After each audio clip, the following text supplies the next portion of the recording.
कहे तो से सजना, कहे तो से सजना, ये तोहरी सजनिया, पग पग लिए जाऊं तोहरी बलैया में, पग पग लिए जाऊं तोहरी बलैया।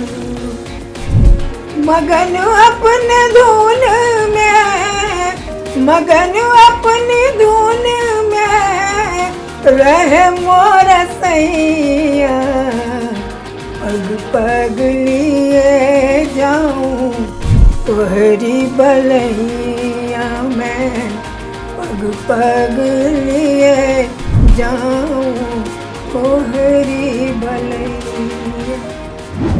1989 का ये गाना है, मैंने प्यार किया फिल्म थी और 33 साल हो चुके हैं। आप में से बहुत लोग ऐसे होंगे जिनको याद आ गया होगा वो गाना, जिसका क्रेज, जिसका खुमार पूरे देश में सब पर छाया हुआ था। लेकिन आज की तारीख में एक फिल्म आई है, महारानी 2, OTT प्लेटफॉर्म्स पर रिलीज हुई है और इसका एक गाना है निर्मोहिया।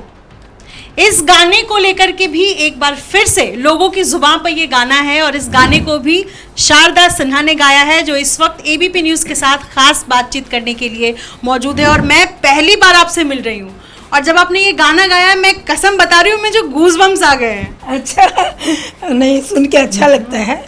और जी जी जी, सही में ये फिल्म तो नहीं, मतलब वेब सीरीज महारानी 2 जो आई है, तो मेरी भी ये पहली है वेब सीरीज के लिए, मैंने पहली बार गाया है और मुझे बहुत अच्छा लगा। वाकई मैं बहुत खुश हूँ। लोगों को भी इतना अच्छा लगा है, उनका इतना स्नेह मिल रहा है सोशल मीडिया से लेके किसी भी, इसमें इंस्टाग्राम हो, फेसबुक हो, कहीं भी किसी जगह में वो लोग अपना जो स्नेह दे रहे हैं। और जिन्होंने ये गीत हमसे गवाया है उन लोगों का भी बहुत प्यार है, तो मुझे बहुत अच्छा लगता है। देखिए मैम, मैंने प्यार किया से लेकर के, मतलब पग से लेकर के निर्मोहिया तक का सफ़र, और सिर्फ बॉलीवुड नहीं, मतलब मुझे जानकारी है कि आप मगही में गाती हैं, आपने बज्जिका में गाया है, मैथिली में गाया है, भोजपुरी में गाया है, ये सब क्षेत्रीय भाषा है। लेकिन बॉलीवुड का जो सफ़र है 33 साल का, वो कैसा रहा? कैसे आप देखती हैं पिछले 33 सालों को? रहा तो बहुत अच्छा। मैंने बहुत कम गाया है, मैंने ज़्यादा गाया नहीं। तो उसमें बहुत सारी बातें थी कि क्यों नहीं गा पाई मैं, या क्यों नहीं हो पाया, और कई सारे गीत मैं गा पाती, लेकिन मैं थोड़ी बंधन में भी रही। मैं नौकरी भी करती थी, सारे कुछ को बिठाते सबके, मतलब क्या कहें उसको, कि एक जो होता है ना, परिवार से लेकर के सब चीज़ को तारतम्य में बिठाते हुए, और तब ये संगीत का जो समर्पण है, इसको हम लगे रहने दें, टूटने न दें, इसीलिए कहीं कम कहीं ज़्यादा ये होता रहा। तो लेकिन ये मेरा सौभाग्य रहा कि जिस भी फिल्म में मैंने गाया है, ईश्वर की कृपा से वो गाना बहुत हिट हुआ है, बहुत लोगों को बहुत अच्छा लगा है। तो मुझे और क्या चाहिए? अरे 6, 7, 10, 8 गाने मैंने गाए फिल्म में, और वेब सीरीज़ का तो ये पहला है। तो पहले गीत में बड़ी सफलता मिली है, और मैंने प्यार किया से लेके हम आपके हैं कौन, एक से एक वो ऐसे हिट फिल्में कि मैं तो उम्मीद ही नहीं कर पाती थी। मैं यही सोचती थी कि ये गाना कौन सुनेगा, सारे गाने लता जी के उसमें थे। मैं सोचती थी कि ये बैकग्राउंड में है, ये गीत कौन सुनेगा। असद भोपाली जी का लिखा हुआ इतना खूबसूरत गीत वो, और इतना एप्ट, वो जो इतना अप्रोप्रिएट, जो वहाँ राजश्री प्रोडक्शन वाले जो हैं, उन लोगों ने जो उसको प्लेसिंग किया गाने का, वो बेहतरीन किया। ये बहुत बड़ी बात होती है कि गाना आपने गाया, उसको प्लेसमेंट कैसा मिला। मतलब आप ईश्वरीय कृपा कह रही है, मैं कहूँगी कि जिसके जेबा पे खुद सरस्वती विराजमान है, उनको और ये, मतलब मुझे नहीं लगता है कि आपको और ज़्यादा मैं इंट्रोडक्शन दूँ। आपके सफ़र की चर्चा करेंगे, लेकिन उससे पहले चूँकि निर्मोहिया गाना वायरल हो गया है, इसे लोग काफ़ी पसंद कर रहे हैं, और ये एक बड़ा कारण भी है कि मुझे आपसे मिलने का इस वक्त जो है मौका मिला है। तो अपने सफ़र पर बातचीत हो और बातचीत का सिलसिला शुरू करें। मैं चाहूँगी कि आप एक बार जो निर्मोहिया गाना गाएं। ज़रूर ज़रूर ज़रूर गाऊँगी मैं इसको। देखती हूँ कौन सा गाना, तो बहुत बड़ा है जी। अच्छा, इस गाने के जो गीतकार हैं जी, डॉक्टर सागर जी, तो जेएनयू वाले जी, जी, उनका परिचय उन्हें सब ऐसे कहते हैं। तो बहुत अच्छा उन्होंने लिखा है और सिचुएशन के लायक उन्होंने बिल्कुल लिखा है, जो बिल्कुल अप्रोप्रिएट है उस सिचुएशन में। और हुमा कुरैशी जी ने जो एक्टिंग की, जिनके साथ आप दूसरी, हाँ, वो गैंग्स ऑफ वासेपुर 2 में गाया उनके साथ, वो भी थी, और ये महारानी 2 हो गया। तो मैं वैसे इस सीरीज़ के लिए जो मुझे गाना मिला, इसके लिए मैं बहुत धन्यवाद देती हूँ। और सुभाष कपूर जी और जो क्रिएटर हैं इसके, बहुत धन्यवाद देती हूँ। उन्होंने जब ये गाना सुना ना तो इतने खुश हुए वो, उन्होंने कई बार इस गाने को गाया और उन्होंने ये कहा कि हमने तो जब गाना सुना है तब हमने देखा कि आपने इसमें क्या क्या लगा दिया है।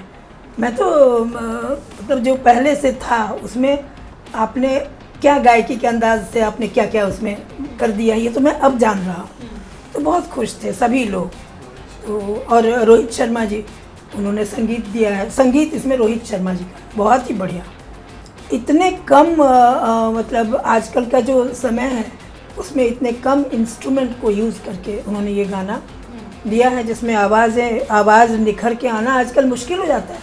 इतना ऑर्केस्ट्राइजेशन इतना ज़्यादा होता है कि आवाज़ दब जाती है और ऑर्केस्ट्रा ज़्यादा होता है, वो नहीं है इसमें, इसीलिए मुखर होकर के आवाज़ भी आई है। बहुत धन्यवाद के पात्र हैं, मैंने बहुत आशीष भी दिया उनको। तो मैं गाती हूँ उसको। गाना बहुत लंबा है लेकिन मैं एक अंतरा उसका, हाँ, आप कोई एक अंतरा गा दें। सेनुरा धोआई गईले रहिया अन्हार भइले, पियवा हमार होई गए निर्मोहिया, हे सजनी ओ सजनी, मोहे बिसराई गईले बहिया छोड़ाई गईले, जिंदगी के छूटल आधार निर्मोहिया, ए सजनी ए सजनी। अंतरा एक गाती हूँ, जो अंतरे भी सभी अच्छे हैं लेकिन एक अंतरा जो बहुत मार्मिक है। कवन कसूर भइले खोतवा उजारी गईले, कवन कसूर भइले खोतवा उजारी गईले, जन्मे के हम त गवार निर्मोहिया, ए सजनी ए सजनी, सेनुरा धोआई गईले रहिया अन्हार भइले, पियवा हमार होई गए निर्मोहिया, ए सजनी। इच्छा तो है कि मैं पूरा गाना सुन लूँ आपसे, पर एक सवाल है मैम, थोड़ा और पीछे चलते हैं। आपकी शुरुआत जहाँ से हुई, आप सुपौल से हैं, सुपौल में आपका घर है। सुपौल जिला हुआ मेरा, मायके का जो पहले सहरसा जिला था अब वो सुपौल है, और उस जिला में हुलास एक गांव है, वहाँ मेरा मायका है। वहाँ से आपने शुरुआत की, और आपके पिताजी विद्वान थे। बिल्कुल, उनकी दूरदर्शी थे, और हम कहें तो दूरदर्शी बहुत थे। बिल्कुल, और आपको यहाँ तक लाने में, आपके इस सफ़र में कहीं ना कहीं पिताजी का एक बड़ा योगदान, बहुत बड़ा योगदान है। तो शुरुआत कैसे हुई आपकी? शुरुआत तो बहुत लंबी कहानी है, मैं तो 50 सालों से इसमें समर्पित हूँ। लेकिन जब मैं छोटी थी तो कुछ डायरियाँ लिखी जाती थी मेरे विषय में। मतलब मैं 8 भाइयों में 1 बहन, तो भाइयों की डायरी नहीं लिखी जाती थी, आज बेटी पढ़ाओ बेटी बचाओ और दुनिया जहान, बहुत सारे नारे हैं। लेकिन मेरे यहाँ मेरे पिताजी बहुत दूरदर्शी थे, और उनका ये सिद्धांत था उनका, वो भी बिहार जैसे। बिल्कुल बिल्कुल। और उन्होंने देखा कि मैं गीतों को, जो कविता है ना, उसको गुनगुनाती हूँ मैं। तो पूजा के लिए उन्होंने डायरी लिखी थी मेरी, और उन्होंने पूजा के लिए जो है, मैं क्या करती थी कि पूजा के लिए कुछ कनेर के फूल, टूटे शीशे सब रख के, और वो जो कविता थी उसको मैं गुनगुनाती थी। कुछ भी भगवान का है या नहीं है, भैया मोरा राजा सोने का दरवाजा, उसको मैं गा के बोलूँ। तो मेरे पिताजी अक्सर देखा करते थे, उनको लगा, ये सब मैं बाद में जानी हूँ, अपनी डायरी पढ़ी, बाबूजी से बातचीत हुई, तो तू है ना करत रही। जब उन्होंने कहा तो हमने पूछा उनसे, जब तो पता चला ये सब, तो उस समय उनके मन में आया कि ये टैलेंट है इसके अंदर, तो इसको आगे बढ़ाया जाए। फिर धीरे धीरे जो है वो टीचर रखे गए, जो भजन सिखाते थे, जो गीत भजन सिखाने लग गए, ऐसे टीचर को रखा गया। छोटी थी उस समय। फिर जब मैं बोर्ड तक जब पहुंची तो मेरे बड़े भैया की शादी थी, उसमें मैंने लोकगीत की शुरुआत मेरे आंगन से ही हुई। और मेरे फादर ने उस समय में अभिनय देख करके मेरा नाम नृत्य स्कूल में भी लिखवा दिया। मैं मणिपुरी डांस भी सीखने लग गई, और मैंने मणिपुरी डांस में, हाँ, मैंने वो डिप्लोमा जो डांस की होती है मणिपुरी डांस की, वो मैंने किया। उसका 5 साल का वो कोर्स होता है, हर साल मैं फर्स्ट आई उसमें, क्योंकि मुझे डांस से बहुत ज़्यादा लगाव था, संगीत और नृत्य, तो इससे बहुत लगाव था। और ये मैंने दोनों ही सीखा बचपन में, पढ़ाई के अलावा। तो मेरे फादर का बहुत बड़ा योगदान, अगर उन्होंने उस समय में बिहार जैसे एक मतलब राज्य जिसमें लड़कियों का आगे बढ़ना बहुत मुश्किल था, रूढ़िवादिता के कारण हो, बहुत सारी बातें थी, तो आगे नहीं बढ़ सकते थे। उस समय मेरे पिताजी ने आगे बढ़ के और इस काम को किया, तो हौसला बढ़ाया। उस समय मैं तो जानती भी नहीं थी हौसला किसका नाम है, मुझे गाने को मिल रहा था, मैं खुश थी। इसके बाद जब मैं गाँव आई, तो गांव आने के बाद गांव में नाटक हुआ करता था दुर्गा पूजा के समय में। मैं हर छुट्टी में पटना में बांकीपुर गर्ल्स हाई स्कूल में पढ़ने लगी, हर छुट्टी में वहाँ से उल्लास आती थी, गांव आती थी। वहाँ जब दुर्गा पूजा का कार्यक्रम होता था तो लोग आते थे कहने के लिए, ये जान करके कि शारदा सीख रही है तो ये भी कुछ गाती। कोई टीचर, संस्कृत विद्यालय के एक टीचर थे, बड़े मैंने क्या कहा जाए उनको, बड़े मैंने अच्छा सोच रखते थे वो आते थे तो बोलते थे कि शारदा गीत गाता है, बैठा से सीखे छे, मैथिली में बोल रही हूँ, तो मैं तो जगह बुझे तो गीत गाते हैं जी। सब ने विरोध किया कि नहीं गीत गाँव में जाकर स्टेज पर गीत गाते हैं। मेरे पिताजी ने कहा कि सीख रही है तो इसको घर में रखने के लिए जरूर गाएगी, जाकर के गाएगी, भजन गाएगी, गीत गाएगी, जो भी है। मैं गई, गाने तो गई, मुझे तो मेरा तो खुशी का ठिकाना नहीं, स्टेज मिले किसी आर्टिस्ट को उतने बचपन में, तो मैं गई, मेरे अपने दोनों छोटे भाइयों को लेके गई। और पता है हंसी भी आएगी सुन के कि मैंने गीत जो भी गाया उसमें एक गीत, देश हमारा धरती अपनी, हम धरती के शान, नया संसार बसाएंगे, नया इंसान बनाएंगे, ये फिर और कोई भजन याद नहीं आ रहा अभी, लेकिन मैंने 3 गाने उसमें गाए। और वो गाना कब मिलता था, जब ड्रामा नाटक के बीच में जब पात्र अपने ड्रेस बदलने जाते थे, उस बीच में जो समय होता है, उस समय में मुझे वो गीत गाने का मौका मिला था। तो आज गाना हुआ तो गाना तो मैंने गा दिया जाके स्टेज पर, आज सबने सुनने आए लोग, कल होकर के जो है वो शुरू हो गई बात है। गुल गुल गुल गुल गुल गुल ठाकुर जी की बेटी स्टेज पर गीत गाते है ना, बेटी जात के गीत गवाना है, बेटी होकर के, लड़की होकर के स्टेज पर गीत चारों तरफ एकदम। लेकिन मेरे पिताजी कहाँ सुनने वाले, कहाँ मानने वाले थे, उन्होंने कुछ नहीं सुना, बिल्कुल बोले बहुत ठीक है, बिल्कुल उसने गाया, बहुत अच्छा किया, विकास करना जरूरी है, सीख रही है किस चीज़ के लिए, तो इसलिए हमारा हौसला बढ़ता चला गया। इसी तरह से लोकगीत की जहाँ तक बात आती है तो वो मैंने आंगन में ही सीखा। लोकगीत आप कह ही रही हैं, मतलब आप परिछन, संस्कार गीत, हाँ, परिछन, द्वार छकाई, सुनने ची द्वार छकाई, तहन बधैया, हाँ, सब तहन आर मने गौना गीत, हाँ, सब गीत, सिंदूरदान, हाँ।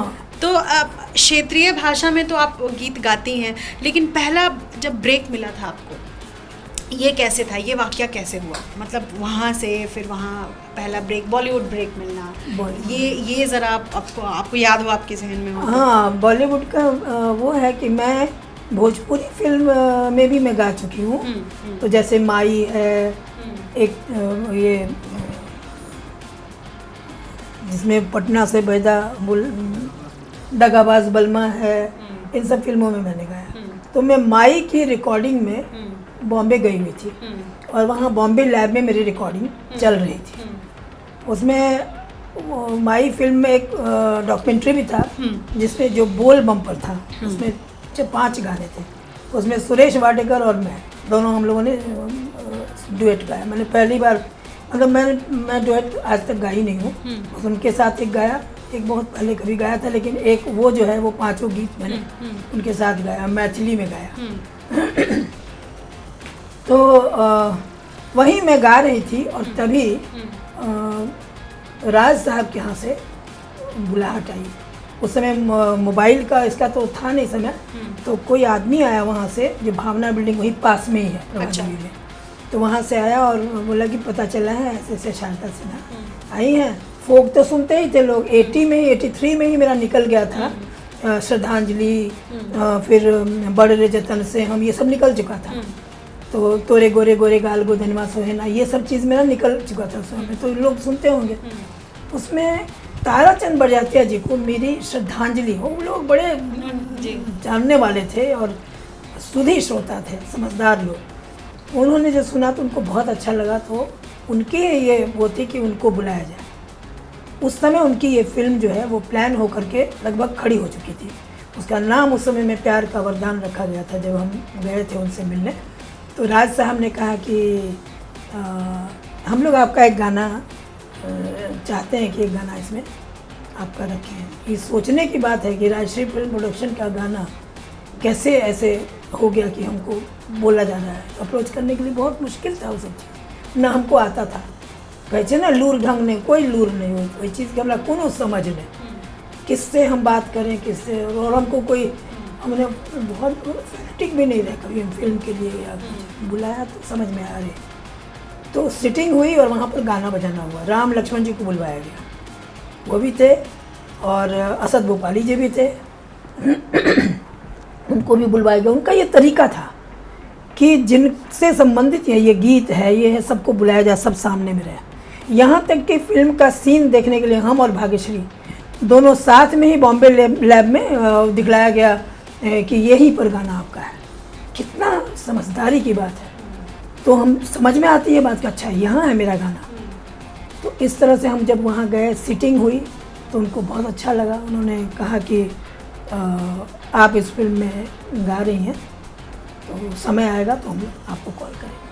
मतलब म्यूज़िक इंडस्ट्री के लिए सब धरोहर आप भागल छथिन। एक सवाल है, चूँकि आपने अभी भोजपुरी का जिक्र किया, भोजपुरी फिल्मों में तब आप गाती थी, 80 के दशक से आप गा रही हैं। हाँ। 80 के दशक में, 80 के दशक 71 में मेरा पहला गाना रिकॉर्ड हो गया, HMV से रिकॉर्ड हुआ था। अच्छा, 1971 में पहला गाना रिकॉर्ड हुआ, मैथिली गाना, द्वार के छिकाई नेग पहिने चुकैयो यो दुल्हरवा भैया, तब जइहा कोहबर अपन यो दुल्हरवा भैया, ये गाना पहला रिकॉर्ड था 71 में। इसके बाद लगातार HMV में रिकॉर्ड होते रहे मेरे गाने। इसी दरमियान जो है वो जय जय भैरवी वगैरह होने बड़ी कठिनाई हुई। मैथिली करना ही नहीं चाहते थे लोग कि बहुत टफ लैंग्वेज है, नहीं करेंगे। फिर हमने बहुत कोशिश की, कहा कि बहुत खर्चा आपको लगेगा ना, नहीं बिकेगा ना, सारा जगह ज़मीन बेच के और आपको पैसा चुका देंगे, लेकिन आप रिकॉर्ड कीजिए जय जय भैरवी। किया, करने के बाद जगदम्बा घर में दिया रहा, जय जय भैरवी, भोला के देखेला बेकर भर दिया रहा, और काल के शिव के मनाई। ये 3 भोजपुरी और 1 उसमें मैंने जय जय भैरवी डाला, ताकि मैथिली का भी। और फिर वो गाना ऐसा चला, ऐसा निकला कि जो रिकॉर्डिंग ऑफिसर थे उन्होंने लेटर भेजा वहाँ से कि कुछ हो न हो पर Maithili is must for every year. उसके बाद लगातार मैथिली मैंने गाया। फिर बहुत दिन जब हो गए, जब HMV का वो गड़बड़ाया, टी सीरीज़ भी पीछे बहुत ज़्यादा हमारे चाहते थे कि हम किसी तरह रिकॉर्ड करें। फिर मैं टी सीरीज़ में गई, फिर मैं टिप्स में रिकॉर्डिंग की, उसमें मैथिली, भोजपुरी, मगही, बजिका सारा कुछ किया। हालांकि मैथिली इंडस्ट्री जो है वो अभी भी बहुत आगे नहीं हो पाई है। लोग उसमें गाना सुनना, वो एक लगता है कि किसी खास उसके लिए, मतलब उसमें लोगों की मतलब ये यूँ कह लीजिए कि पब्लिसिटी बहुत ज़्यादा नहीं हुई है मैथिली इंडस्ट्री की आज की तारीख में। लेकिन भोजपुरी पे मैं सवाल करना चाह रही थी आपसे, 80 के दशक में आपने पहला भोजपुरी गाना गाया था? हाँ, नहीं, पहला मैंने भोजपुरी गाया था 74 में गाया था। तो 74 से लेकर के 2022 भोजपुरी इंडस्ट्री में जो अश्लीलता आई है, जिस तरह से लिरिक्स के नाम पर कुछ भी गा रहे हैं लोग, कुछ भी गा रहे हैं, कुछ भी परोसा जा रहा है, चाहे फिल्मों की बात कर ली जाए, लेकिन फिल्म पर तो नहीं, लेकिन अगर भोजपुरी गानों के लिरिक्स की बात कर ली जाए तो सुना नहीं जाता। बिल्कुल। कई बार आप अगर अपने आप अगर बैठे हुए हैं घर में और कहीं दूर में अगर म्यूजिक चल भी रहा है, कोई भोजपुरी गीत चल भी रहा है रेडियो पर या कहीं पर, तो वो लोग सुन नहीं पाते। तो ये जो अश्लीलता आई है भोजपुरी में, उस पर कुछ कहना चाहेंगे? आपकी राय में जानना चाहूँगी। ये जो अश्लीलता है, देखिए इतनी अच्छी आवाज़ें हैं, टैलेंटेड लोग हैं गाने वाले, मार्गदर्शन की कमी है। दूसरी बात है कि बहुत हड़बड़ी है कमर्शलाइज करने का, और स्टार बन जाए हम, कितनी जल्दी हम स्टार बन जाए, उनको ये नहीं पता है, कोई समझाता भी नहीं है, या वो समझना भी नहीं चाहते हैं कि स्टार तो बन जाओगे, लेकिन रहोगे कैसे, टिकोगे कैसे। उसके लिए अच्छे गीतों का सिलेक्शन, अच्छा संगीत, वही मैंने कहा ना, एक बातचीत में हमने कहा था कि वो धूम धड़ाका, तो धूम धड़ाका है कहाँ उसमें? भोजपुरी जरूर ऐसा है कि बहुत सारे गाने मैथिली से अलग हैं, मैथिली में थोड़ा सॉफ्ट है वो, हाँ, ये भोजपुरी जो है वो थोड़ा सा अलग है उससे। लेकिन इसको समझना बहुत ज़रूरी था कलाकारों को कि हम कम समय में और कम मेहनत में हम चाह रहे हैं कि हम स्टार बन जाएं। मतलब और अभी क्या है कि मीडिया की जो भूमिका है वो इतनी ज़्यादा है, अच्छी खराब तो अपनी जगह पर है। आप खुद सोच लीजिए कि जहाँ देखो वहाँ उछाल दिया, जहाँ देखो बिना समझे, तो क्या कहा जाए इस पर। तो ये मुझे बड़ा दुख होता है इस चीज़ के लिए। ये जो प्रचलन चल रहा है फास्ट फूड का ना, खाने में, बस कि बस मतलब वो पेट में जाकर के कितना हेल्दी है, मुंह में तो स्वाद देता है, लेकिन वो जब अंदर जाता है हाँ। तो बहुत तकलीफ देता है। यही संस्कृति के साथ एक खिलवाड़ है।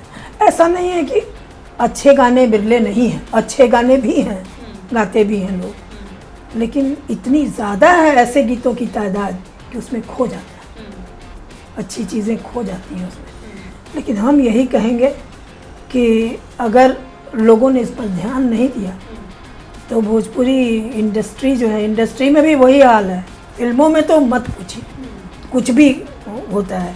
और ऐसे लोकगीतों में, खास करके होली के समय में भोजपुरी, सुन लीजिए कि क्या हाल है इसका।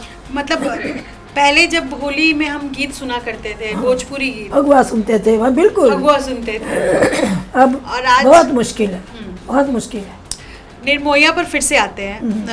ये जो फिल्म है महारानी 2, बिहार की पृष्ठभूमि पर है, एक पॉलिटिकल घराने, राजनीतिक घराने की फिल्म है। चूँकि आप इस फिल्म में आपने गाना गाया है और मेरा मन भी कर रहा है आपसे ये सवाल करने का, तो बिहार में आज की तारीख में जो चल रहा है, जिस तरह से तक, चूँकि आप बिहार से हैं, आपसे बेहतर आप समझ भी नहीं हैं, देख भी नहीं हैं, जान भी नहीं हैं, कैसे देखती हैं आप बिहार में इस वक्त जो राजनीति चल रही है? देखिए, मैं अगर यूँ कहें तो मैं राजनीति से तो बहुत दूर रही हूँ शुरू से। आप उससे बहुत दूर? हाँ, बहुत दूर रही हूँ। मुझे अच्छा नहीं लगता है, क्योंकि हम लोगों के लायक वो चीज़ नहीं। मैं कलाकार हूँ तो बस उसी में रहना चाहती हूँ। कभी ऐसा मन नहीं किया कि राजनीति में जाए, एक चुनाव लड़ ले? चुनाव तो लड़ने का और भी मन नहीं। आजकल चुनाव ही बदल गया है। आजकल चुनाव से थोड़ी होता है, वो तो ज़बरदस्ती के चुनाव है आजकल। तो कैसे प्रचार करते हैं, कैसे उसको किस तरह से करते हैं, वो हम लोग भी रहे। हम इलेक्शन कमीशन के ब्रांड एम्बेसडर भी हैं। हमेशा हम लोग बोलते हैं ऐसा करो, वैसा करो। वहाँ तक तो ठीक है, बहुत कुछ सुधरा है। लेकिन जो स्थिति है बिहार की, जो बात कर रहे हैं, जो बिहार की स्थिति है, अभी जो हालात हुए हैं, वो हम कहें तो उल्टा पुल्टा हो गया है सब। मैं दूर से देखती रहती हूँ, कान है सुनती हूँ, आँख है तो देखती हूँ, लेकिन तकलीफ़ होती है देख करके। स्थिर सरकार कोई अगर रहती है तो विकास करे तो अच्छी बात है, वरना तो उल्टा पुल्टा तो ये सब वही बात है कि जो टिकाऊ नहीं होते हैं। ये सब हो जाए तो फिर कहीं स्थिर रहे तो कुछ विकास करे तो बिहार का भला हो इसमें। ये जो पुराने जनरेशन के हैं, जैसे लालू जी हो गए या नीतीश जी हो गए, उन लोगों को अगर 2 मिनट के लिए साइड कर दे, तो नए जनरेशन में रामविलास पासवान के बेटे चिराग पासवान हैं। मतलब मैं पिता से फिर बेटे को इंट्रोड्यूस करा रही हूँ। लालू जी के बेटे तेजस्वी तेज प्रताप हैं। इन लोगों को आप कैसे देखते हैं? आपको लगता है कि ये भविष्य हो सकते हैं बिहार का, अगर बेहतर काम करे या उस तरह? निश्चित रूप से अगर बेहतर काम करेंगे तो क्यों नहीं हो सकते हैं। बड़ों का अनुभव लेना, सही अनुभव लेना, अनुभव तो बहुत है। हम बिगाड़ भी सकते हैं आपको, हम अच्छा भी बना सकते हैं। बिल्कुल बिल्कुल। तो अगर उनके अनुभव से या अपनी समझ से, अपने ज्ञान से, अपनी दूरदर्शिता से अगर हम वो काम करेंगे और वाकई अगर विकास करते हैं तो क्यों नहीं कर सकते हैं। युवा में तो और भी ताकत होती है। और भी समझदारी होनी चाहिए उनमें, और होगी। तो हम तो आई विश कि बिहार में जो राजनीति अभी चल रही है उसमें बिहार का भला हो, बस आंसर एंड क्वेश्चन सब इसी में है। बिहार का किसी भी हालत में उसका भला हो, बिहार विकसित हो, बिहार निडर हो और बिहार स्वस्थ और सानंद रहे। बस बिहार में टैलेंट की कमी है, बिहार तो टैलेंट से भरा हुआ है। बिना बिहारी के तो कहीं देश भर में कुछ चलता नहीं। एक बात, बिहार से कितने IAS ऑफिसर्स IPS ऑफिसर्स निकलते हैं, ये सोचने की बात है कि और स्टेट्स हैं लेकिन ऐसा नहीं है। ये इतना गर्व महसूस करते हैं, लेकिन वहाँ जा कर के जो है ना, जैसे मोर है ना, अपने पैर को देख के झमा जाता है, मेरे मैथिली में एक शब्द है, मतलब दुखी हो जाता है, ओ ऐसा है पैर मेरा। तो वही राजनीति जब वहाँ जब कितनी बड़ी बात आप कह रही हैं। हाँ, हाँ। कि जब राजनीति में देखती हूँ तो मुझे बहुत दुख होता है। अरे जानकारी है, ज्ञान है, अनुभव है, सब कुछ है, तो सत्ता की इतनी पूजा क्यों? राजनीति क्या गंदी चीज़ है? नहीं, बिल्कुल गंदी चीज़ नहीं है। एक ज़माना था जब राजनीति बहुत अच्छी चीज़ थी, ऊंची चीज़ थी, लेकिन अब उसको वो मैला हो गया है। बड़े बड़े नाम आए, देखिए मैं राजनीति पे ज़्यादा कई बार ये सवाल हुआ है, जी, और कई कोशिश भी की गई है, लेकिन हम एक बात कहते हैं, बहुत छोटी सी बात है ये, बहुत कि जैसे बिहार की विधान परिषद में लोग मेंबर बनाते हैं, किसको? वो ये करते हैं, नॉमिनेट किया जाता है। राज्यसभा में नॉमिनेट किया जाता है। दूसरे स्टेट में देख लीजिए आप, कलाकारों को नॉमिनेट किया गया है कि नहीं किया गया? लता जी गई, रेखा जी गई, जया बच्चन तो इलेक्शन से शायद गई हैं, लेकिन रेखा जी हैं, लता जी हैं, और लोग भी हैं जिनको नॉमिनेट किया गया है। तो क्या आपको लगता है कि आपको भी नॉमिनेट किया जाना चाहिए था? बिहार सरकार अगर चाहती तो अब तक करती। उसने वो कभी आगे बढ़ी ही नहीं। राज्यसभा एक मतलब एक अच्छे जगह है, स्टेटस वाली जगह थी, जहाँ से आदमी जो दिल्ली सरकार तक अपनी आवाज़ पहुंचा सकता था कलाकारों के बारे में, और जिस क्षेत्र में जो है उसको तो उसी क्षेत्र में काम करने का अनुभव रहेगा ना, वो किया जा सकता। लेकिन कभी कोशिश इसकी नहीं की गई।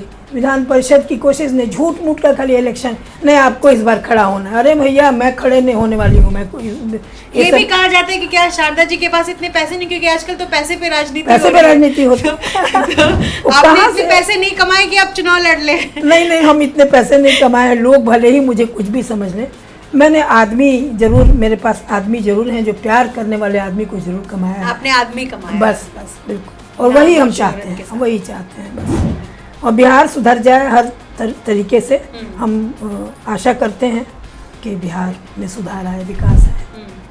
एक और सवाल मेरा मैंने राजनीति से करना, आखिरी होगा ये। अच्छा, सब कह रहे हैं कि बिहार से इस बार नीतीश कुमार जो है 2024 में प्रधानमंत्री बनने चाहिए।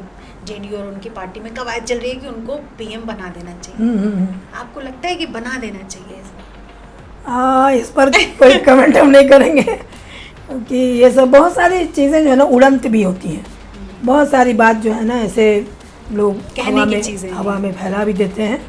हो भी तो कोई आश्चर्य नहीं है, लेकिन मैं इस पर विशेष टिप्पणी नहीं करना चाहूँगी। कोई बात नहीं। कैसा, एक और मैं आपसे कहना चाहूँगी, कुछ दिनों पहले ये अफवाह आई कि शारदा जी की तबीयत खराब हो गई, शारदा जी के बारे में रही ही नहीं, अनाप शनाप हाँ। तो मेरे पास भी उड़ती उड़ती ये खबरें आई थी, तो मैंने आपके बेटे अंशुमन जी को फ़ोन किया था और मैंने उनसे पूछा था, इतना पूछा कि तबीयत कैसी है आपकी, क्योंकि इस तरह की खबरें जो होती हैं उसमें बड़ा मतलब सेंटिमेंट्स जुड़ जाते हैं इंसान के, तो मुश्किल होता है, सेंसिटिव हो जाता है माहौल। तो आप तक भी ये खबरें पहुंचती हैं क्या, व्हाट्सएप के जरिए, फेसबुक के जरिए? बिल्कुल पहुंचती हैं। श्रद्धांजलि देते हुए वो फोटो लगा के और मोमबत्ती कैंडल लगाए हुए और श्रद्धांजलि देते हुए और लिखा हुआ टेक्स्ट उसके सामने में बड़ा अजीब सा लगता है कि भाई मैं तो जिंदा हूँ, कि लोग श्रद्धांजलि भी मना रहे हैं। तो बहुत दुख होता है इस बात से कि लोग अफवाह उड़ाने में बड़ा मज़ा आता है, उनको आनंद उठाते हैं इसको, बिना किसी चीज़ की शिनाख्त किए हुए, बिना किसी चीज़ की सही जानकारी लिए हुए कभी भी ऐसे अफवाह नहीं उड़ाने चाहिए। तो ये तो तकलीफ का विषय, ऐसा नहीं होना चाहिए। किसी के बारे में सुनिए, और भी कई लोगों के बारे में सुना है कि भाई वो नहीं रहे। पंकज त्रिपाठी आपकी अभिनीत एक फिल्म है कागज, हाँ जिसमें आपने गाना गाया है, बिल्कुल। वो गाना आप सुना सकती हैं? मुझे जो स्मरण है 2 line, Pankaj Tripathi lead role में है उसमें, कागज़ में। जी। और अभी आपने श्रद्धांजलि वाली बात कही ना मेरे बारे में, मेरे नहीं रहने की जो अफवाह, तो वो जो फिल्म है सतीश कौशिक जी ने डायरेक्ट किया है उसको, और इसमें पंकज त्रिपाठी ने गजब का रोल किया है। उनको वर्षों लग गए हैं अपने को जिंदा प्रूव करने में, उसी पर ये गाना है। सरकारी जो सिस्टम है उस पर ये वार है, व्यंग है। उनकी जो वाइफ हैं वो उनको तो उनको विधवा पेंशन की चर्चा हो रही है, विधवा बना दिया, और वो जिंदा है। अंत में प्रूव होता है कि वो जिंदा है। सरकार विधवा बनावल की पति मोरा जिंदा रे सखिया, सरकार विधवा बनावल की पति मोरा जिंदा रे सखिया, जिंदा रे सखिया, जिंदा रे सखिया, जिंदा रे सखिया, कि जिंदा रे सखिया की पति मोरा जिंदा रे सखिया, सरकार विधवा बनावल कि पति मोरा जिंदा रे सखिया। वाह बड़ा अच्छा लग रहा है मुझे। एक सवाल मेरे दिमाग में बहुत वक्त से, देखिए सवाल बहुत सारे, मुझे लगता है वक्त कम पड़ जाएंगे, पर मैं सवाल पूछना है नहीं छोड़ूंगी।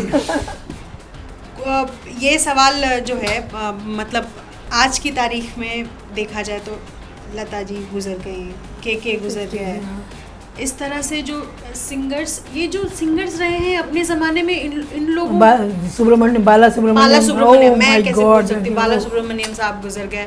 तो ये सिंगर्स के खालीपन को क्या आपको लगता है कि कोई भर पाएगा? आज की तारीख में जो सिंगर्स हैं बॉलीवुड में, जो हैं जिस तरह गाना गा रहे हैं, अच्छे भी हैं बुरे भी हैं, हर तरह के हैं, आपको लगता है कि इनके खालीपन को कोई भर सकेगा? मुझे तो नहीं लगता है।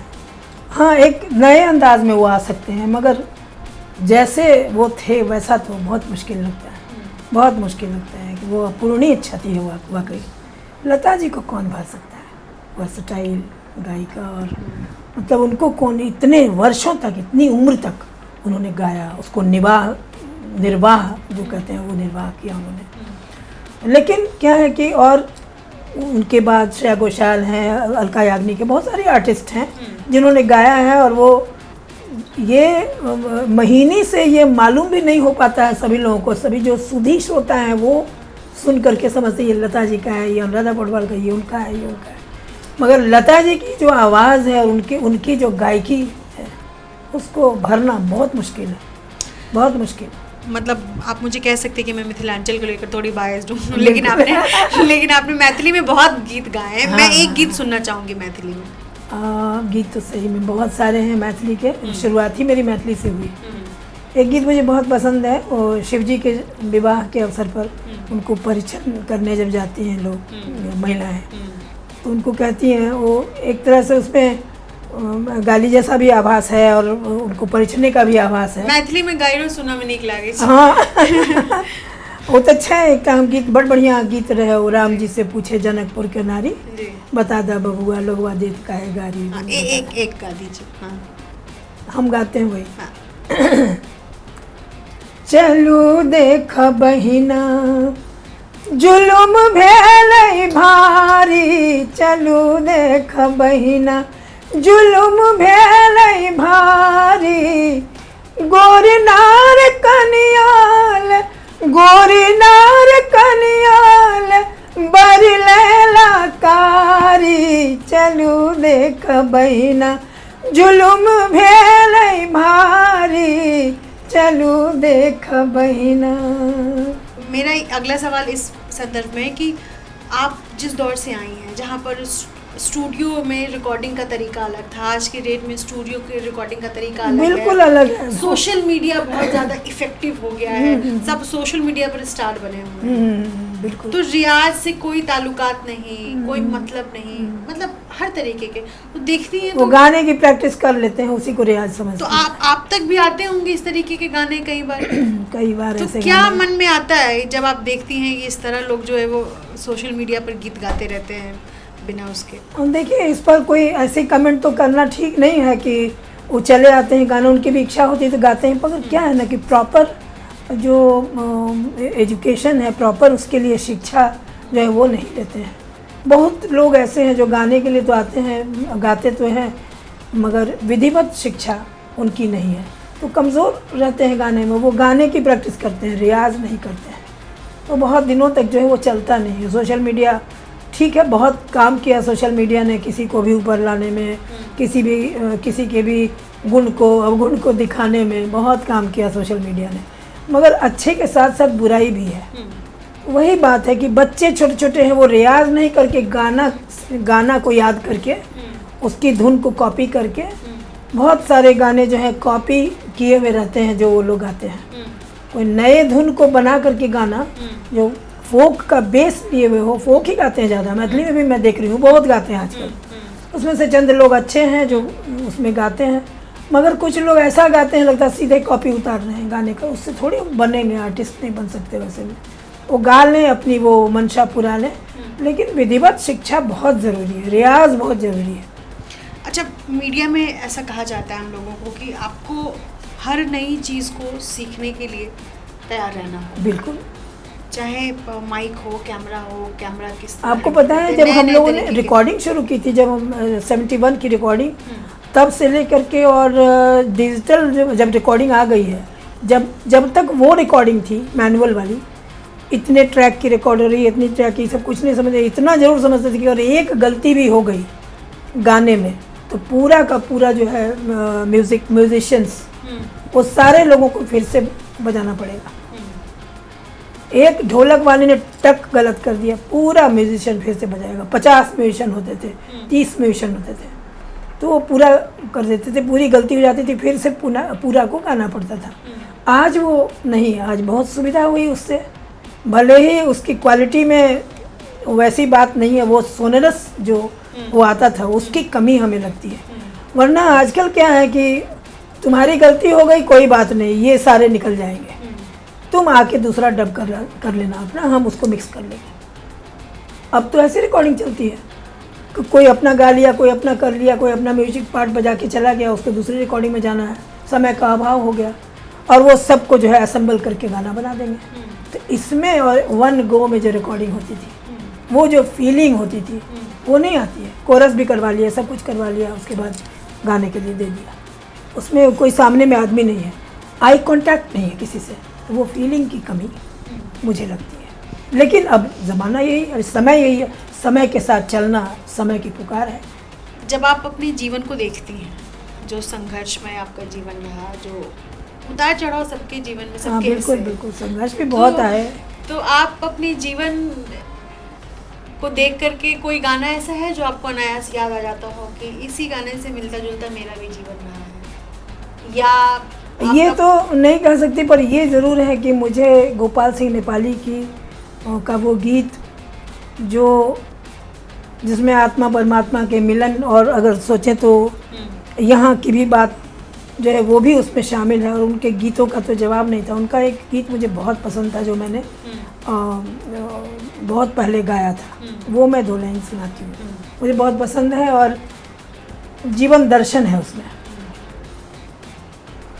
घूंघट घूंघट नैना नाचे, पन घट छैया रे, लहर लहर हर नैया नाचे, नैया में खेवैया रे। घूंघट घूंघट नैना बीच गगन में बदरा नाचे, बरसे माँ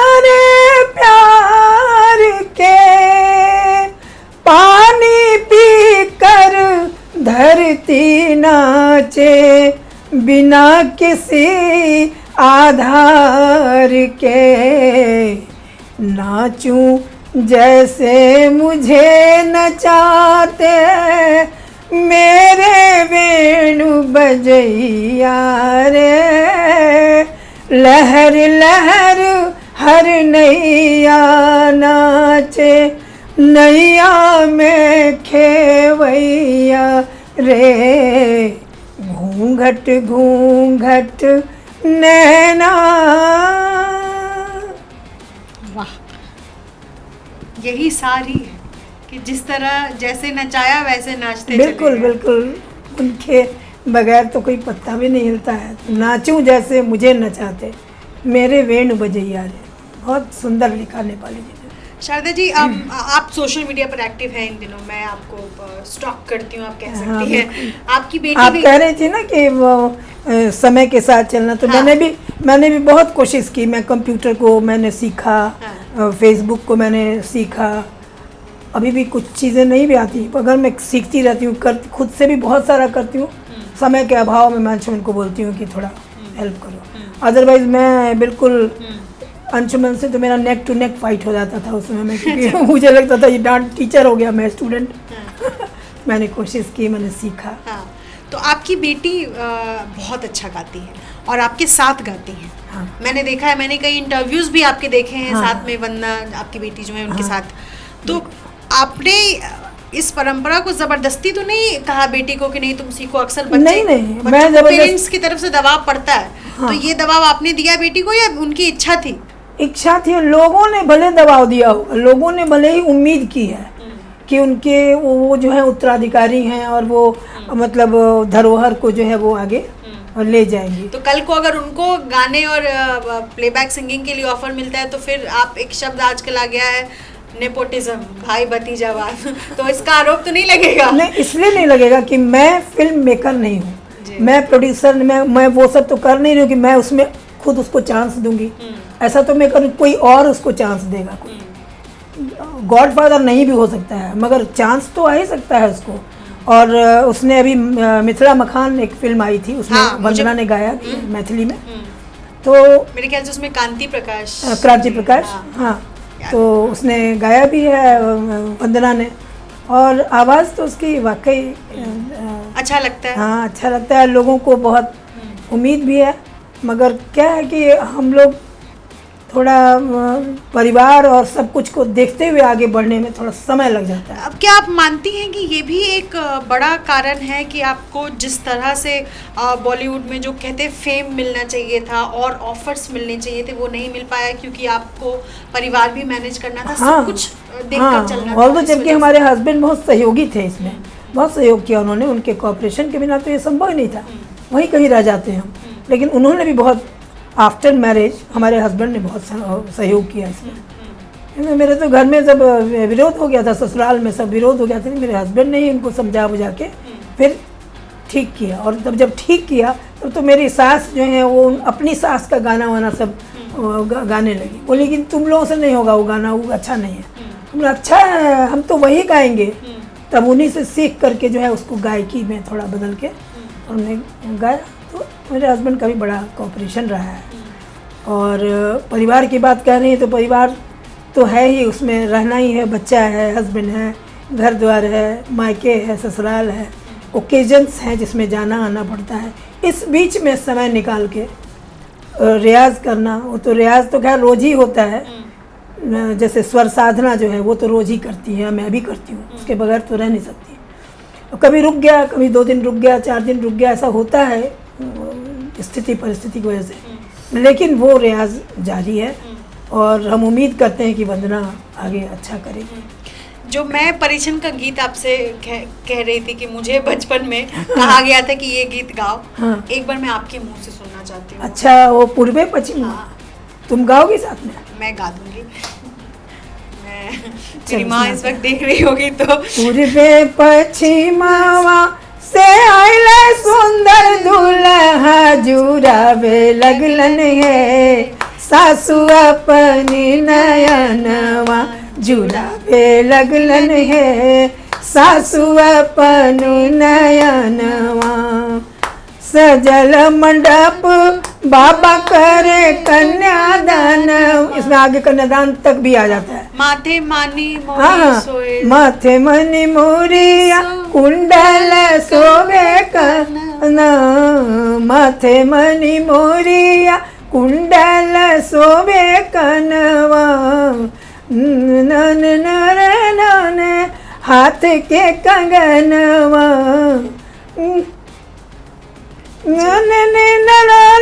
आवे पालकी चढ़ल आवे, पालकी चढ़ल आवे, दूल्हा सलोनवा बजत आवे, सतरंगिया बजनवा बजत आवे, सतरंगिया बजनवा। मैंने बहुत देर से आपको तंग किया। एक आखिरी सवाल है जाते जाते, नए जनरेशन को जो आज ले रहे हैं शिक्षा ले रहे हैं, संगीत सीख रहे हैं, उनको क्या आप संदेश देना चाहेंगे? क्योंकि आप जैसे लोग अब बिरले बिरले से बच गए हैं, मतलब देखिए सीखा जाए। जो सीख रहे हैं उनको तो क्या करना है, उनको तो मैं अपना आशीष देती हूँ जो सीख रहे हैं। अभी कल परसों मैं देख रही थी उस्ताद राशिद खान साहब, जो उनके शिष्यों को मैं गाते सुन रही थी, मुझे बहुत अच्छा लगता है वो, उनको मैं देखती हूँ बराबर। प्रभा अत्रे जी हैं, डॉक्टर प्रभा अत्रे, इन लोगों की जो गुरु शिष्य परंपराएं हैं उसको देख करके बहुत खुशी होती है। वो तो एकदम कट्टर गुरु शिष्य परंपरा है जिससे सामने वो विद्यार्थी तैयार हो रहे। लेकिन ऐसे भी जो विद्यार्थी हैं जो अपने आसपास के गुरुओं से जो शिक्षित रहते हैं, गुरु जो अच्छे गुरु हैं, उनसे जो लोग सीखते हैं, उन सबों को मैं अपना ये आशीर्वाद देती हूँ और सबों को ये संदेश देना चाहती हूँ कि इसमें डटे रहना, रियाज करने में और सीखने में कमी नहीं करना। हम ये नहीं, लोकगीत गाना है गाओ, लेकिन अगर क्लासिकल का रियाज तुमने किया है तो निश्चित रूप से तुम्हारे लोकगीत में, गायन में एक नयापन, एक सुंदरता उसमें जो है वो आ जाएगी। कितना भी सरल से सरल गीत हमने गाया है, अपने गायकी का जो अंदाज है, कोई प्रताड़ना नहीं कि क्लासिकल सीखा तो क्लासिकल डाल, नहीं, ऐसा नहीं, लेकिन गले की जो हरकतें हैं वो सुंदर बना देती है उस चीज़ को। जो हमने बहुत पहले भी कहा इसमें, ये जो सीरीज़, वेब सीरीज़ वाली, कि जब हमने गाया तो सुभाष जी आए तो उन्होंने सुना जब गाने को, तो वो उनको जो एक वर्ड था बहिया में, बहिया में, छोटी सी चीज़ हरकत है, बहिया में द संहारिन रमुहिया ए सजनी, छोटी छोटी हरकतें हैं। लेकिन अगर इसको प्लेन कर दिया जाएगा, बहिया में न संहारी नीर, बहिया में न, छोटी सी हरकत है मगर वो अच्छा लगा। तो ये सब कहाँ से आता है? ये सीखने से, रियाज करने से, गायकी से, उससे आता है और सुंदर बन जाता है। तो मैं ज़रूर कहूँगी जो सीख रहे हैं, विधिवत बिल्कुल सीख रहे हैं, उनको तो खैर बहुत बहुत आशीर्वाद है हमारा। और जो लोकली अपने गुरुओं से कहीं से सीख रहे हैं उनको भी मैं बहुत आशीष देती हूँ। और ये प्रयास करें अधिक से अधिक, जो लोग गायन में आना चाहते हैं वो शिक्षा ग्रहण करने की कोशिश करें, विधिवत शिक्षा ग्रहण करें, और तब वो किसी विधा में आए। विधा में रहते हुए, गाते हुए भी लोग रियाज करते हैं। आजकल तो कंप्यूटर से बहुत कुछ आ जाता है, उसी से सीखना शुरू करते हैं, लेकिन वो क्या है कि वो उससे वो फीलिंग, वो बात नहीं बनेगी जो रूबरू सीखने से हो कहीं भी। इसलिए मैं ज़रूर ये संदेश देना चाहूँगी कि अच्छा रियाज करें, सीखें और तब गायन के इसमें खड़े हों। आखिरी एक गीत है गैंग्स ऑफ वासेपुर का, तार बिजली से पकते हमारे, gangs of Wasseypur 2, gangs of Wasseypur 2, महारानी 2, महारानी 2। ठीक है, चलो। तार बिजली से पतले हमारे पिया, तार बिजली से पतले हमारे पिया, और सासू बता तूने ये क्या किया, और सासू बता तूने ये क्या किया, सूख के हो गए हैं छुहारा पिया, सूख के हो गए हैं छुहारे पिया, बेचारे पिया सब हारे पिया, कुछ खाते नहीं हैं, हो कुछ खाते नहीं हैं हमारे पिया, कुछ खाते नहीं हैं हमारे पिया, ना इधर ना उधर ही से हारे पिया, तार बिजली से पतले हमारे पिया, तार बिजली से पतले हमारे पिया। बहुत बहुत शुक्रिया। मुझे लगता है शुक्रिया बहुत छोटा शब्द होगा, लेकिन शारदा सिन्हा सुरों की साधना जिन्होंने 40 वर्ष से ज़्यादा की है इस इंडस्ट्री में अगर बात की जाए, और हर एक बॉक्स में खुद को फिट रखने की कोशिश की है। इनका सबसे चर्चित गाना इन दिनों निर्मोहिया जो कि वायरल है, और शायद यही एक वजह बड़ी रही मेरे लिए कि मैं आप तक भी इस वक्त पहुंची हूं। और तमाम दर्शक जो इस वक्त एबीपी न्यूज़ पर शारदा सिन्हा को देख रहे थे, उन सबका बहुत बहुत शुक्रिया। अपने सहयोगी वेद प्रकाश पांडे के साथ निधिश्री, एबीपी न्यूज़ दिल्ली।